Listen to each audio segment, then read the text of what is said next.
Good evening, Good evening. fellow scribes. This is connected with my life when I was involved in ventriloquism. And this is what I wrote. And it's called Dummylandia. The first little man in my life was Charlie McCarthy, the famous pint-sized American dummy created by Norwegian-American Edgar Bergen, father of the famous actress Candice in the 40s. The Charlie McCarthy show was sponsored by Coca-Cola on CBS from 1949 to 52. When he died, Edgar Bergen was buried with Charlie, leaving all his money to his dummy, who even had his own bedroom, but not to his traumatized daughter, the lovely Candice. In 1978, I had, through happenstance, become an antique games and dexterity puzzle dealer between London and Paris. I was supplying Jeanne Bouvard for her forthcoming game shop in the 5th District. I started off with antique games, toys and puzzles, but then incorporated clowns, circus ephemera and posters. Marionettes and puppets were soon added, Mr. Punch in England and Polichinelle in France. Then Pierrot, Harlequin, Comédie dell'arte, tarot cards and cartomancie in France, plus fortune-telling and palmistry in England. Plus optical toys, magic lanterns, pre-cinema. This was an umbrella, and this was a big umbrella, and I was meeting interesting collectors, dealers, and curators of small niche private museums. I was also a member of the Magic Lantern Society. Ooh la la, I was into the performing arts, and that included books, objects, prints, and apparatus on conjuring, juggling, diabolo, shadowgraphy, bilboquet, and the spinning top. Then Charlie arrived, and I became interested in ventriloquism and its history. Small and large dummies came my way. Leonard Insel was the doyen of creating dummies for Davenport Magic in London from the 20s and 30s onwards. I only saw Insel dummies in England, never in France. The value depended on the number of movements the dummy could be made to do: winking, opening his mouth, top lips and bottom lips, moving his eyes, smoking, wiggling his ears, et al. My main client was Ranicar Brighton from Switzerland. He had a large collection in Appenzell, known for its lace handkerchiefs, where his wife had a factory, probably funding his passion. He already owned a mechanical, instrument and conjuring museum. I was already dealing in barrel organ prints called the hurdy-gurdy in England, brought over by Italian immigrants, and a member of the Mechanical Music Society. I was first introduced to Ranicar in Paris. We had arranged to meet at the Brocante Fair at La Villette, that's the old Parisian abattoir, under the large clock. I did notice a tall man with black curly hair running, but who disappeared out of the entrance. I waited by the clock above the entrance, exit, but he didn't materialize. How could I know the clock was inside the building and outside too? I waited, and he waited outside, a double-sided clock. Yes, he was indeed the running man. I read on Google recently that his passion for his art and also gambling led him to Las Vegas, where he split from his wife and 4 children.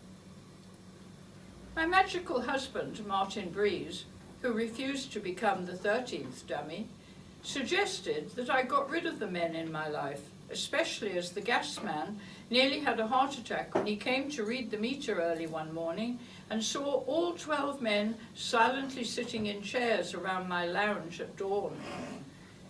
Martin had come across Valentine Vox, author of I Can See Your Lips Moving. Valentine had England's largest collection of dummies and conveniently lived in London before eventually becoming an American citizen settling in Las Vegas. Being a clever magic dealer, Martin contacted and sold Vox's enormous collection to Rotonio on a commission basis.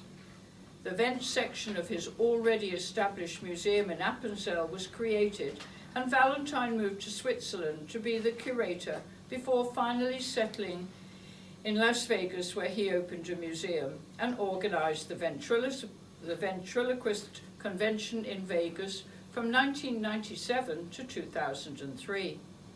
After that, I rarely saw another dummy, even for sale. They just disappeared.